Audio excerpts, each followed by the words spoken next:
I was just watching a Howard Stern clip of what's his name from Breaking Bad, the guy Odenkirk. And he was like, oh, and after, before he got Breaking Bad, it was so hard. I was writing and we were barely making any money and I had to do this big loan. And Stern was like, oh, that must have been so hard for you. Like, he was like, I'm writing movies and taking these little acting roles and I'm in debt. And Stern's reaction that what suffering you must have been going through having to write movies and act and be in debt. I'm like, how detached these people have become from what real suffering is. Yep. Yeah. This kind of reminds me of the peaceful protests and how a lot of people were acting really irrationally, like that mass psychosis, where now you got a bunch of people that are openly just hating Russians because they're trying to like shut off cars and stop selling their products and stuff like that. It's like you're demonizing an entire population of people in the same way that people were so willing to go smash businesses and hurt people that weren't putting their fist up in the air just because they thought that they were actually doing something helpful. Well, in some instances, they actually are vandalizing Russian-owned businesses or companies with the word Russia in the name. Like this happened in Canada, it happened in Germany. It's insane. Like, okay, so I'm going to go back to the rat utopia. Yeah. In the rat utopia, they put all these rats in a big box. They gave them all the food and water they wanted and then left them alone. And eventually, a group developed called the Beautiful Ones in the behavioral sink. These are people who did nothing but groom themselves. They just groomed themselves and tried to make themselves more beautiful. And that's the virtue signal. That's what we're seeing now with people like Sean Penn. Look at this tweet from him. Myself and 2 colleagues walked miles to the Polish border after abandoning our car on the side of the road. Almost all of the cars in this photo carry women and children only, most without any sign of luggage, and a car, their only possession of value. And here's like, they planned this photo of him walking. This is Sean Penn's vapid ego virtue signal on display. His intentions, this is my opinion of him, is that he wants his name to matter. He wants to be beautiful and seen by everyone.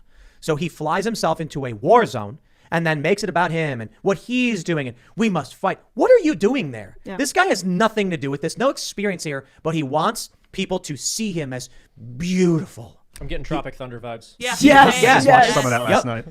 But this is virtue signal to the nth degree, to the like.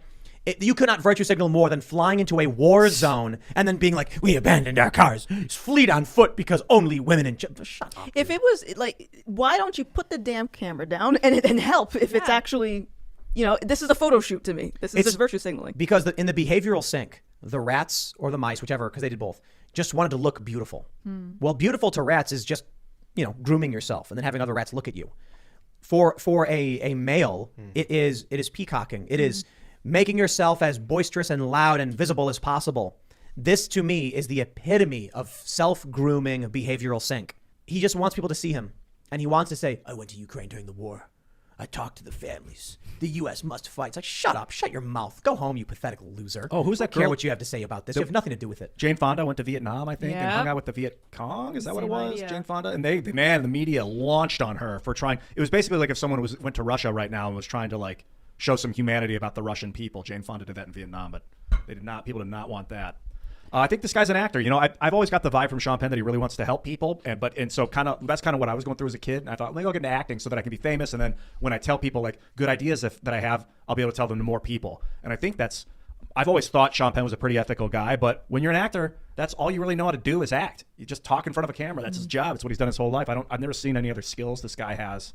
Yeah, I think you might be right. And it's commonly said that Americans have main character syndrome. And I commented on Twitter that our main import at this point is narcissism, because NPR was talking about how to maintain your self-composure when you're reading the news about people fleeing their homes and being bombed and stuff. And I was like, what kind of narcissism is this? It makes us think that we're the most important people. And Ian is right about Sean Penn being an actor. This picture is so clearly staged. It's kind of disturbing to think that people are actually suffering. And he is treating it like a movie. Yeah. And many Americans are. And they're like, oh, this crazy stuff happening. The Ghost of Kiev, Snake Island. And it's like, I wonder how much of this stuff will be proven to be false as we go on. We're just treating it like a movie. Oh, who are we going to cast as Zelensky when the movie comes around? It's like Jeremy Renner for sure. Oh, what is wrong with us though? Like, why have we been thinking about that?